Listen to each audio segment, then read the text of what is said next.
Hey, everybody. Welcome to Amigos. I'm John. And I'm Aaron. And today, Aaron, we are continuing the Summer of Arcade with Ooh. Castlevania AGA. I love the Summer of Arcade. This is the third Summer of Arcade, and I've loved every single one.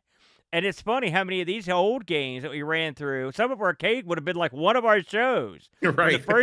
first uneasy year, and we've managed to stretch them into 3 different summers now. But it's fun to get in there and take a deep dive in some of these games. And I'm looking forward to another round of the old summer. It'll be good times. Now, Aaron, you are sort of a film history aficionado. And And the big thing about the Castlevania is that it delves deep into the classic monsters of films gone by. yeah. You've got your Frankenstein, your Dracula, etc. Creature from the Um, Black Lagoon, couple of those stuck in there. that's right. And so, Japan, obviously a land with its own folklore and Sure. nightmarish creatures. Why do you think, what is the appeal of the universal monsters to put in a game like Castlevania? Well, I can think of a bunch of reasons. Number one, they're iconic monsters that have been around for 100 years coming up on. Hmm. I believe one of the first ones was made like 1929 or something Well, like Dracula that. is 1931, I Yeah, believe. that was close. So Hmm. you're getting there. And you've got iconic actors.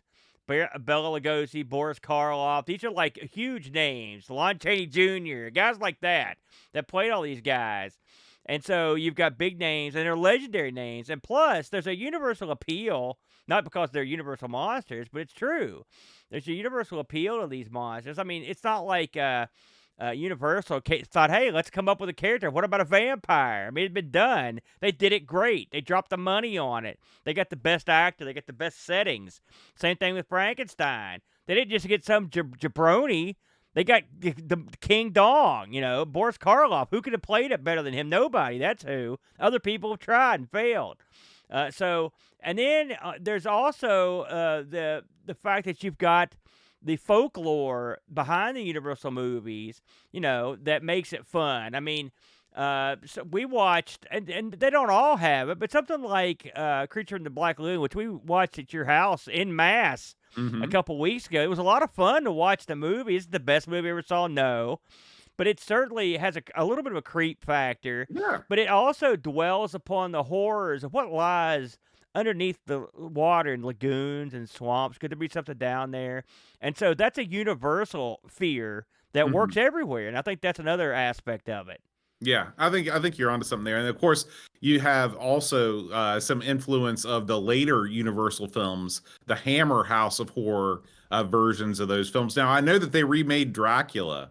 Did Many Hammer do times. all of the classic monsters, or did they They just did focus on well. a couple of them? It's funny, Frankenstein really put Hammer on the map, Hmm. as I recall, and then Dracula, of course, you know, that was another classic, and they did that one. Christopher Lee played Dracula many times.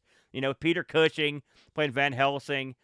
So it was something that they did over and over because those two guys had magic. And I will say, Christopher Lee's Dracula is different than Bella's. But it's still it was different but good. And plus, Hammer was a kind of movie house that came around exactly when should have.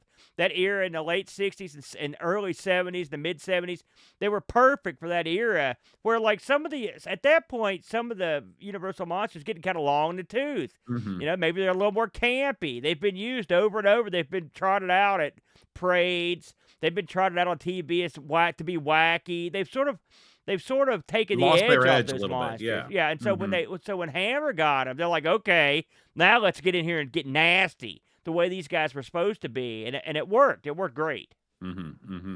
Happy Coding informs us that Christopher Lee not only played Dracula, but he also played Frankenstein's monster and the Mummy. Yeah, yeah, he was. In fact, he wasn't always opposite Peter Cushing, but he was quite often. It's again the movie, and it's funny I haven't seen it for so many years, but the Frankenstein movie that put Hammer on the map is widely regarded as a great, great film. Not all the Hammer movies get that sort of reception, but it's just like anything else. Sometimes They don't quite get under the Roger Corman zone most I of don't the know what that time, but means. sometimes they do. Roger Corman was a very famous sort of B or C level movie director and a producer. He could crank out a movie in 3 or 4 days. You know, it'd be something like Chainsaw Biker Girls from Hell or something like that. Mhm. And that was he loved making that sort of thing. And so, but I mean, his movies were, I would say, a notch or two below what Hammer's movies generally were. I see. I see. Well, it's always good to have some context, Aaron, but now it's time to dive deep into Castlevania.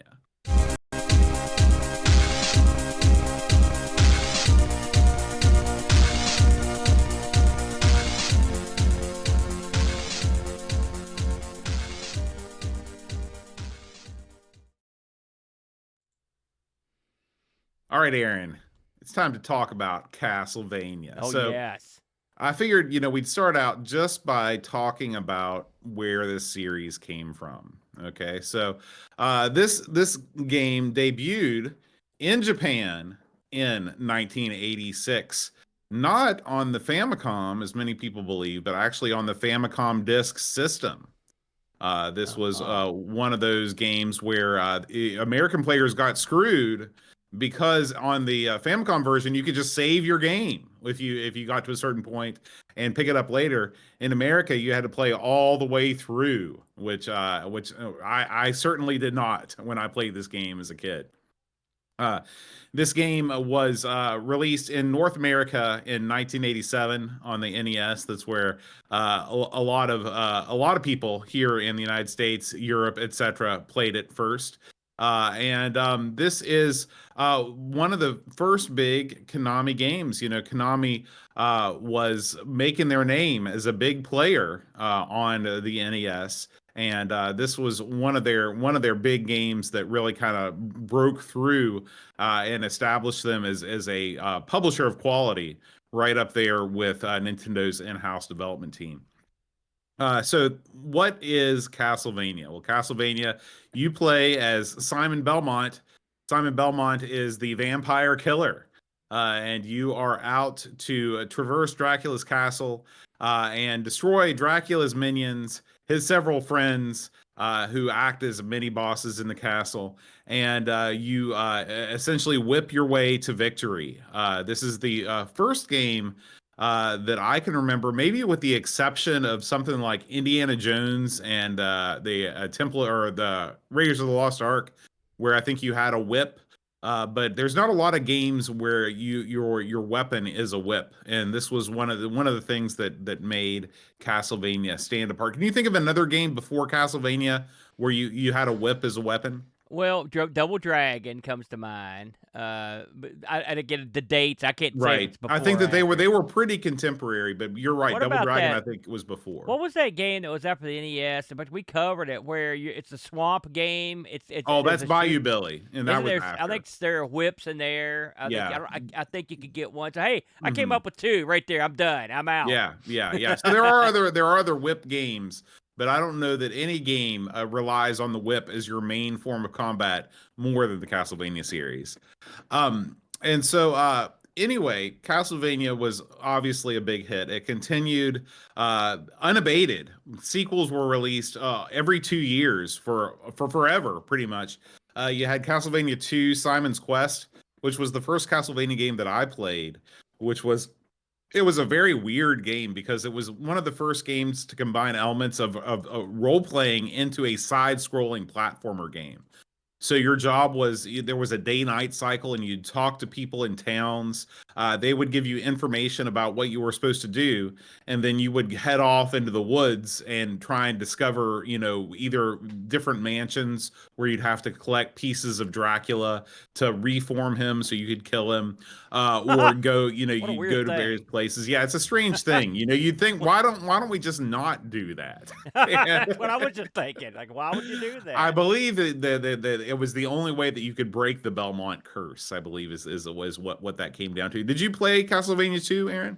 No. In fact, the most I ever played Castlevania is probably this week. I Oh played a wow. ton. Okay. My problem with it is It's one of those games. It's a lot like a Zelda game, Gerald, where you have to. Remember the ones you just go around killing, shooting grass with your sword over and over. Hmm. This thing with the candelabras, Liberace's spinning over in his grave right now with all the candelabras you took out in these games, and it just to me it seemed tedious.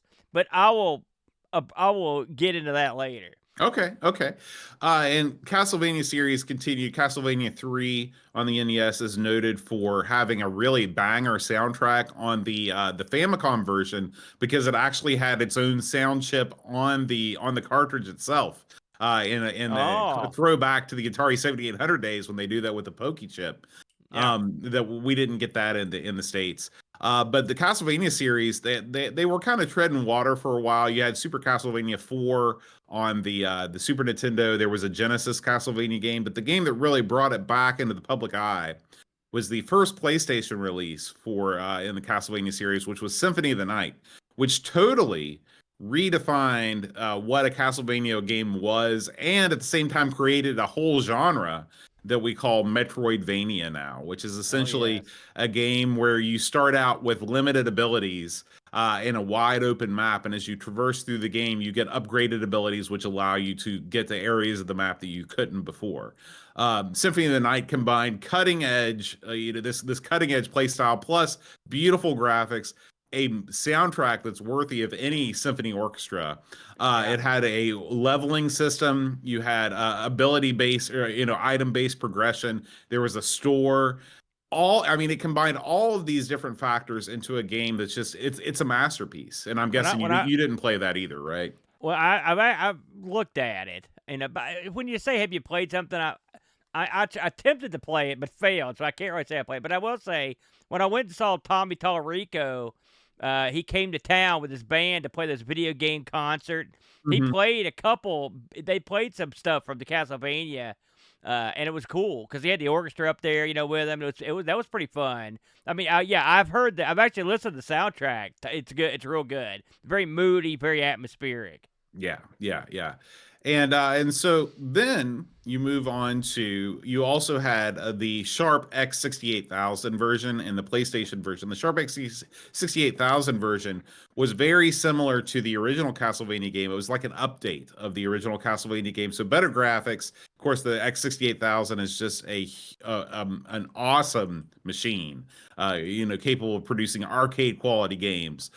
So that is the it's sort of the spiritual predecessor of Castlevania AGA.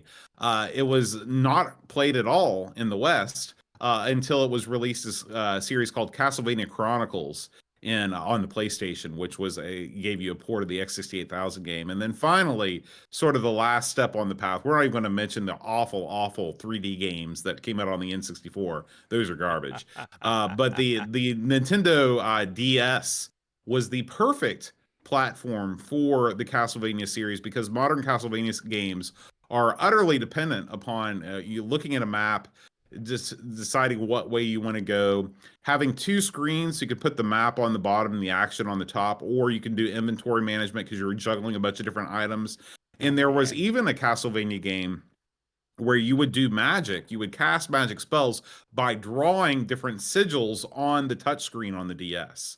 So I love those that kind of stuff on this yeah, DS. That made the yeah, DS real unique. Yeah. absolutely. And so I played a ton of these games on the DS. They're all great. They're all worth you playing. And the best thing is that now that we're living in modern times, you can buy, I think it's called the Castlevania, the Castlevania Legacy Pack or something on Steam. It's like $10. You get all the DS games. So if you're at all interested and you think, DS and Nintendo is stupid, these games are worth playing, even if you're not a big DS guy. And they've changed the game so you don't need that touchscreen anymore. So no worries about that. But anyway, Let me ask you a question before you, because this is sort of pertinent, and I don't know the answer. You'll recall long ago, well, the Amiga got a port of Castlevania. Right? We yes, played it. I looked it up just now because I couldn't remember how it was so long. It was episode 117. So a long time ago. long time ago, in that shaky second year, we jumped on the Castlevania machine. And I remember that it's god awful. I mean, it's just the worst on the Amiga. What is the console equivalent of that? Like, what is the game that's based on? Um, It's funny. You would have thought that I would have gone back and played the original Castlevania this week. It never even crossed my mind Even on the to play Amiga, I the wouldn't think Amiga that. Castlevania game. So my guess, and from the limited memories that I have of something that happened almost 10 years ago, Yeah. I believe that it is based on the NES game. I Okay. believe that that's It where came out in 90 on the Mhm. Amiga, so Yeah, it that's what I definitely was not figured. based on Castlevania 2 or Castlevania 3, which were the only two games that were out at the time. So I'm gonna say it was based on the original NES game. I'm assuming someone took the original NES game and like wadded it up and threw it in the garbage. Then the garbage got picked up, taken to a landfill, like thrown in some sewage, and some Amiga guy drudged it out of there and said, "Hey, I think this will run on the Amiga because it's the worst. It's like the Thundercats. It's in that area of horribleness." So and Right. we both hated it, and that's about all I remember about the original. Right. And then there's one other cultural touchstone that Castlevania has laid claim to here in the past couple of years. There is a pretty successful Netflix animated Castlevania Oh series. yeah, yeah. Have you watched any of that? I heard about that, but I never watched. I don't know anything about. I don't know that much about Castlevania, but I mean, the animation looks pretty sweet. So Did you believe it happen or to check not, it out? I watched a couple of these because I like Castlevania. I think it's a cool story, and it is gory. There is lots of adult content in it, but it is very well done. It's very well done. So I do recommend it to those that have the stomach for that sort of content. It is. I did come away thinking, man, this is not necessarily for me, but this is a well done series. So Very good, Bode. all right. Now it's time to talk about the Amiga game for this week. This is the Castlevania AGA. This is put together by a guy named Dante Retro Dev. That is who he is, and I guess his real name is Dante Mendez. Okay. Yeah, This guy, he is, I don't know what his day job is. I guess he's actually looking at his X account. He's an artist. He's a co-author of a game called Fox One, which he is purported to be a successful game on Google Play. And but he's most famous for doing these kind of reimaginings of games on on the uh on the Amiga. And so Castlevania is his only release. I was looking to see if he had anything else on his itch page, and he does not.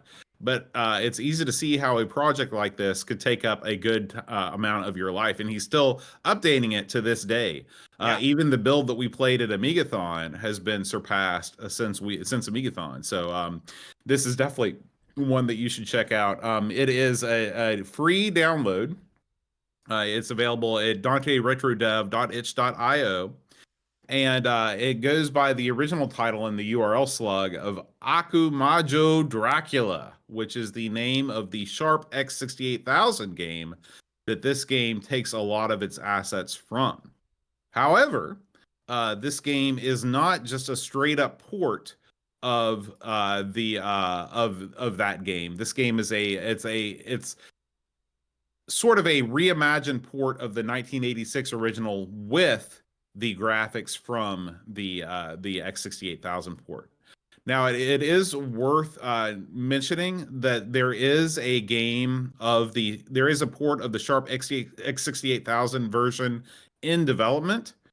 And you can click on a link from this itch.io page. That I believe the only thing that's happened so far is a very basic sprite engine test. But if you are a fan of the X68000 game, aka Castlevania Chronicles for the PlayStation, you can that version is in development for the Amiga. So just throwing that out there. So getting back to the game at hand, Aaron, tell me about the first time that you fired up Castlevania AGA, and how did you square it against your previous attempts at Castlevania? Well, it's squared about the same. I'll tell you that up front. Not that good. But when I first played this, I believe the first time I loaded this up was on one of my disaster streams when I was playing new games. In fact, I don't remember. This may have at one time. I don't remember if this is part of one of Cammy's game jams. It was something on the disaster that I loaded up and tried out, and then of course we more recently tried this at Amigathon because it's. I mean, it's a conversation piece, if anything, to play something like this on the Amiga, especially after the god awful version we played. This boy, they use the Scorpion engine, of course, which is everything's used these days. There's a reason for it, and this game it proves the point on it. I mean, it's a good-looking game, and it plays like you would expect. I mean, it plays like a console game would. The controls are tight. I mean, you've played this a lot more on the consoles than I have, but this game's sort of notorious for like at some points having like you have to have like pixel perfect jumping precision. It's got the pad to knock your guy back when you get hit gimmick. So if you're on a ledge or something, you get screwed. Which ultimately, when I played this, the last two times I played it before this week, there was a section that I just couldn't get past because I kept getting knocked off and killed. Now, it's funny, you were going over the itch.io pages. I'm looking over it. I didn't realize there were keys to just warp you to different levels. Whoops, I wish I'd known that because I got stuck to a point where I couldn't get past it. But I mean, when my first impressions of this when I saw it, I thought to myself, someone's done a lot of work on this because you play some of these games that are. I mean, this isn't like you said, this isn't a port. This isn't a someone just taking an arcade game and port. I mean, this is someone you've got to sit down and really sort of remake the game, and you have to sort of make it in a way that people are going to number one, remind them of the original game, and number two, they'll be happy with. And so, for someone like myself who's not super familiar with the original game, I thought they did a pretty banging job with getting the feel and the look of the game and the play style. What did you think about it? Yeah, I mean, I've always admired Castlevania sort of from afar. This is the type of game that I was never really good at as a kid. I don't think that I had the patience because there were so many games to play, and I never owned Castlevania. And working backwards from Castlevania 2, like Castlevania 2 is a beatable game. It's a lot like a JRPG where if you just keep plugging away at it, like the platforming requirements on Castlevania 2 are not arduous. In fact, it's got to be the easiest Castlevania game to beat. Okay. And once you figure out what you have to do, that's the tricky bit because there's straight up wrong information that you're given by the villagers. But if you have a strategy guide or whatever, you can beat it. This game is, like you said, there's a lot of sections in here that require some really precise platforming. And of course, the famous thing about this game is that whenever you get hit by an enemy, you get knocked back. This is not nearly as bad as, say, like Ninja Gaiden 2 or Ninja Gaiden 3, where the knockback is just brutal. But that's something that you have to contend with. I will say, in fairness to the game, the enemies, although the enemies do infinitely spawn, they always infinitely spawn in the same patterns. There are no randomly moving enemies in this game. So I consider this to be a fair challenge. It's not unfair in the way that enemies can just spawn from anywhere, they can kill you, and then they do it in a different way the next time. This is a game that is masterable if you have the patience and the will to do it. Castlevania is made up of 6 levels. You've got the entrance to the castle, and the boss of that is the old giant bat. Then you've got the second block of levels is called the castle halls, and that's where Medusa hangs out. She's the boss. Block 3, level 3 is the castle towers. There are 2 mummies that you got to face off there. Then level 4, you go into the dungeon, and that's where you fight Frankenstein's monster and Igor. I love Igor in this game. He's great. And block 5, you've got the laboratory. This is where the Grim Reaper hangs out.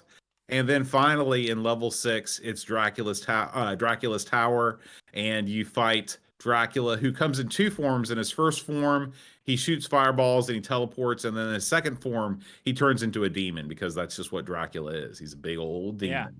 So that is the levels. I can tell you, Aaron, that I made it further this week playing this game than I ever had before, ever in my life playing Yeah. Castlevania. I don't know if it's because, and again, I probably should have gone back and played the NES version to see.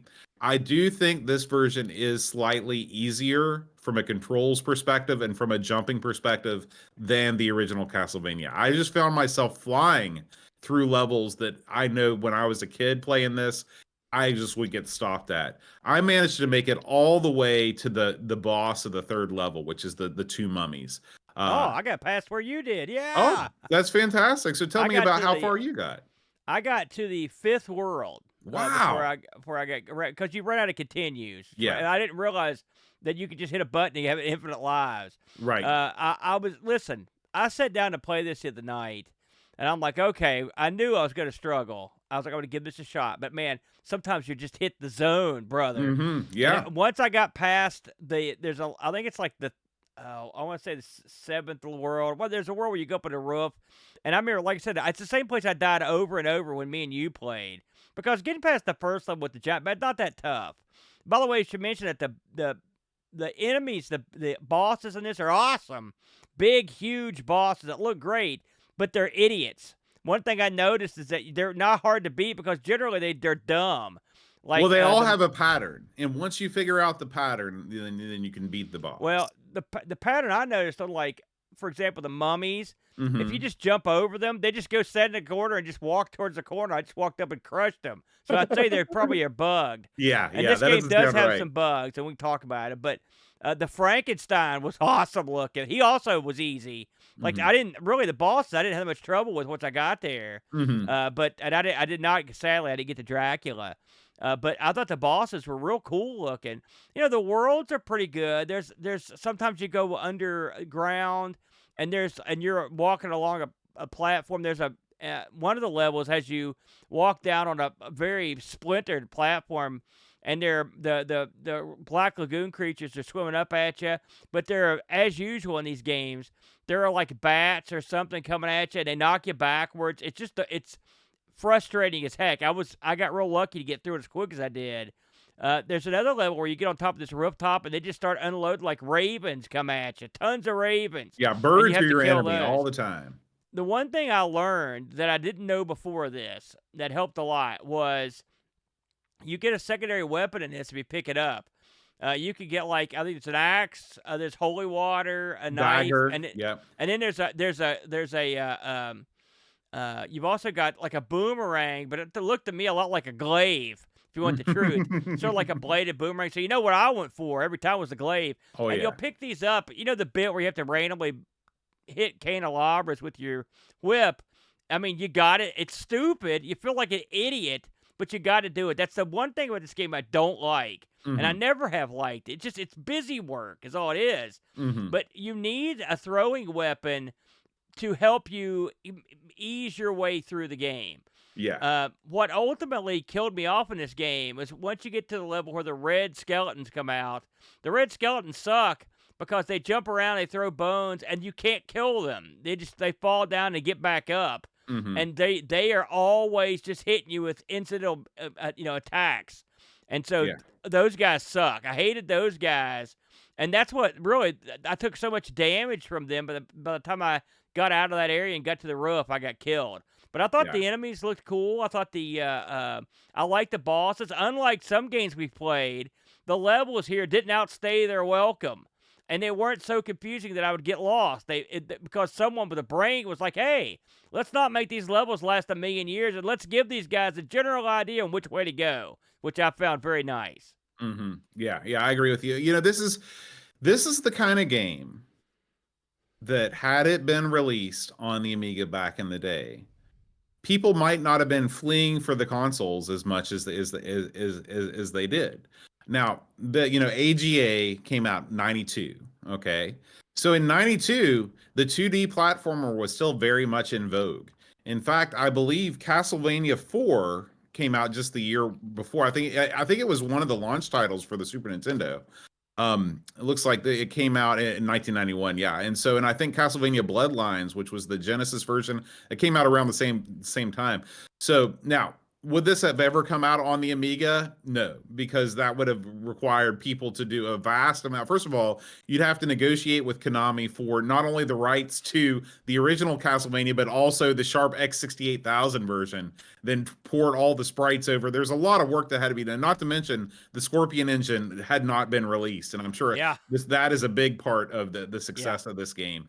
But it shows you that the AGA Amiga was just as powerful in terms of 2D platforming games as any of the 16-bit consoles. And that's comforting on a chipset that has so many flaws and is so, lowly regarded by the majority of Amiga users. I agree. You're right. This would have been a miracle, and you're right. It couldn't have existed because this is the kind of we don't know how long this fellow's been working on this game, but I mean, it's been around for. It came out last year originally, and I'm looking here, and he's updated it 1, 2, 3, 4, 5, 6, 7, 8 times, 9 times. Excuse me. In the last, so clearly, this is the kind of thing you could not have released because no one would take the time to put something like this together. Like you said, the engine didn't exist. But in 2025, this is a beautiful thing. We could play a game like this. And yeah, you're right that the power was there. It was just the know-how that was lacking. And so once someone can establish that know-how, and of course the powerful engine, Scorpion engine, goes a long way. Now, with all that said, I did run into many, many, many bugs in this. I'm guessing did you run into bugs in this as well? Not as many as you did, apparently. Tell me about some of the bugs you had. So, well, like I said, the bosses acted weird. That was a pretty Mhm. obvious one. But, like, for example, there are areas. So, when you're on the top level of an area or in the water, when you fall off, you just die. You don't, like, fall to the level below it. You just Well, die. that's Castlevania. Right, yeah, but I'm not saying that's not the bug. Oh, The okay. bug is sometimes if you don't die, you just stand on an unseen platform that's Oh, yeah. underneath Yeah, you that did that happen to me. You're that right. you could jump up. Yeah. Sometimes if you're on a level where like somehow you could jump in certain areas that the level is high enough to where you can just sort of jump up in the air and just go to the top Well, level. and see, I wasn't sure if that was a bug or a feature. I didn't know if that was like you It discovered was a a feature to secret. me. Yeah, because I was able to make great strides by doing that. So Yeah. So there's also that. Those are the two. Those are the two major ones. I mean, I will say for the most part, sometimes something every once in a while there'd be some weirdness with my Mhm, character jumping. mhm, Like it would just he would jump way too high, like he would get caught on something and it would just kind of float him up or down, which mhm. was something I saw a few times. But I mean, I wouldn't call these. They didn't cause you not be able to play the game. In fact, they always helped you. The bugs never hurt you. I will say that. I can't tell you how happy I was to fall off the water in that water level, the tricky one. I fell into the water and just stood there, and it did it twice. And the first time I did it, I moved and fell in. And the second time I did it, I just jumped back up and managed to get back on the little floaty platform. I You were got real okay, yeah. lucky. But I mean, so there's the things that will happen. I didn't see anything really collision detection wise. I think the game, like I said, when you get to these red skeletons, if you're watching at home, we're on the level now. This is where when I get off this part and go up to the top is when I got killed on 14. Just because these guys, there's so much going on that you almost can't avoid it. Something else that helped me this time around, Bo, was like I had all kinds of trouble. I don't know if he updated it or I just got smarter. But you'll recall when we played this at Amiga, I kept having trouble getting them down the stairs. Mhm. In this version, like I had no trouble. I mean, Yeah, I I was think on that's it gotta right be something away. that he fixed because I noticed I had no trouble on the Yeah, stairs. and so that was nice. Something else, and I'm going to ask you. This is going to make you sound dumb, but I don't know the answer. When you kill the candelabras, most of the times you get a little heart that Mhm, comes down. They mhm. don't give you health. The No. game keeps track of, but what do those do? That is the ammunition for your secondary weapon. So whenever you use the Oh my axe or whenever gosh! you use the daggers, that's your ammunition. And what is the P-03? That is the power of your whip. So whenever you whip candelabras or destroy enemies, sometimes you'll get an icon that looks like a whip that will drop from Yeah. them, and that you can power up your whip, I believe, up to 3 times. Did you see right there on the screen where he got caught Yeah, in yeah, between? that's a bug. That's another thing that Mhm. happens sometimes. But I mean, these aren't. I mean, and again, he may have. I'm looking here. He just released one of these things at the end of January, so your mileage may vary. By the time you listen to this, he may have updated some of the stuff out of the, and they're no longer a problem. That's a good thing about having someone that's continuing to develop the game.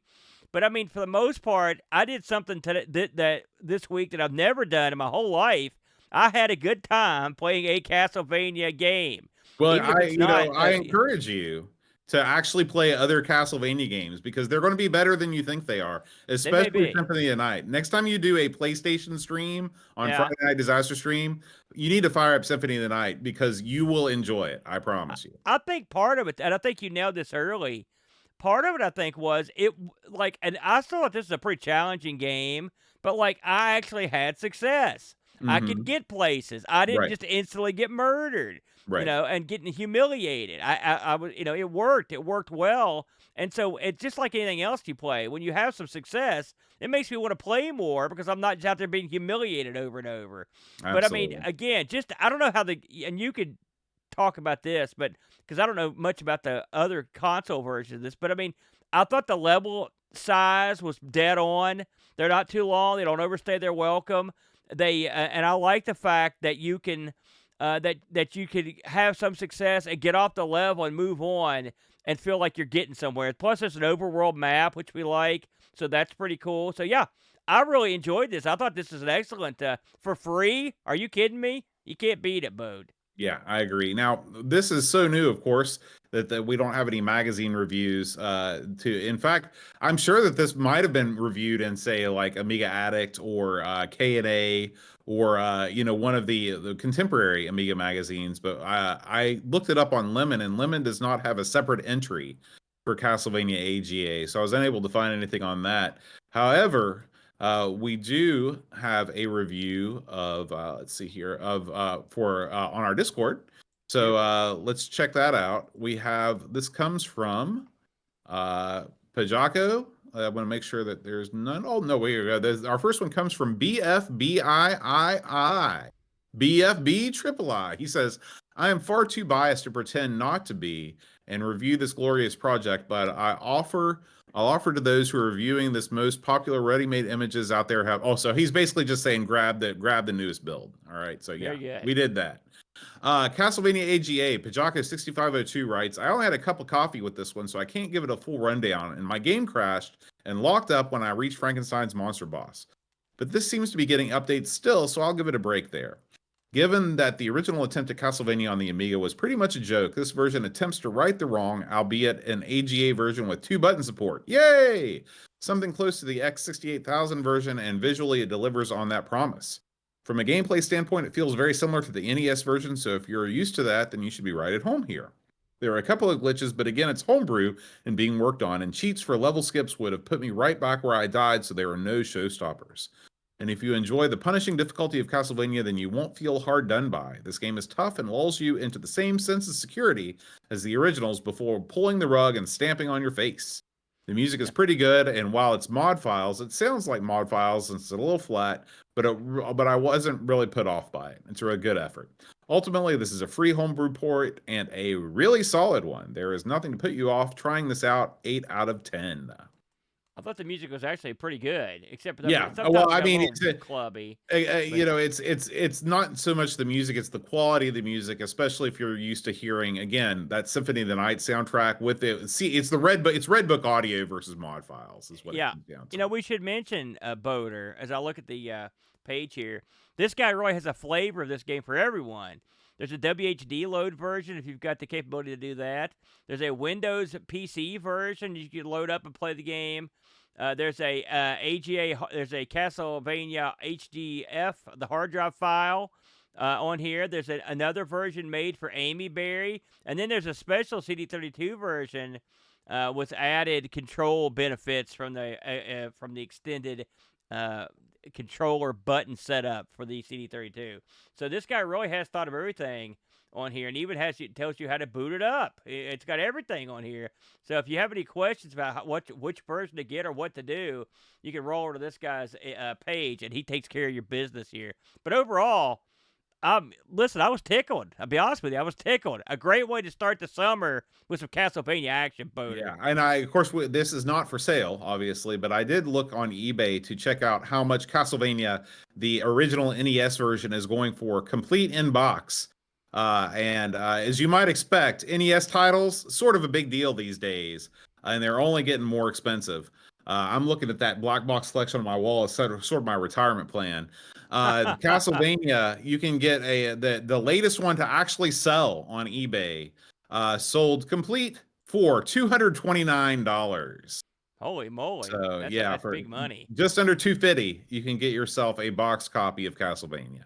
Let's say it this way: stick to the Amiga version because hey, this is the only place you can play this version. If you're a big Castlevania fan, you can't say you're a completionist until you get over here and give this one a whirl. Buddy. Right. If you ask any Amiga repair technician what the most problematic component of a motherboard is, they'll undoubtedly mention capacitors.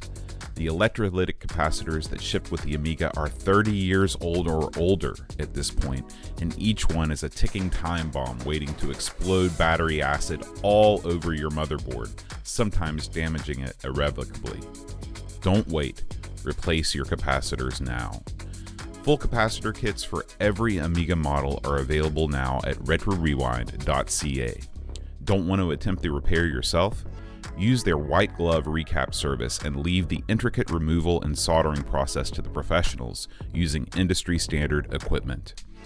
Use the promo code AMIGOS10 at checkout and save 10% off your cap kit or service. Remember, make retrorewind.ca your first stop for all your Commodore computer needs. All right, Aaron, what do we got coming up next week on the Summer of Arcade? Let's find out. Oh, man, it's Double Dragon 2, Boat. Yeah, the first arcade machine I ever owned. Do you remember when we sat down and played all the Double Dragons in a one row? Episode. Yep. Man, that was another one of our brilliant strokes. So this time we get to get down and dirty. Plus, we've got intimate knowledge of this game, that's for sure. Yeah. So as always, if you like what you've heard and you want to support our show, patreon.com/Amigos podcast gives you access to our Discord server, uncut, unedited, extra long episodes where we talk about random crap. And every year you get in a little nice magnet and Christmas card. So it's a beauty. We hope to see you there. And until then, adios. Amigos is made possible by contributions from listeners like you. Patreon supporters help choose the games we play, receive exclusive magnets, and get access to the Amigos Retro Gaming Discord server. Visit patreon.com/Amigos podcast if you'd like to support the show and join our community.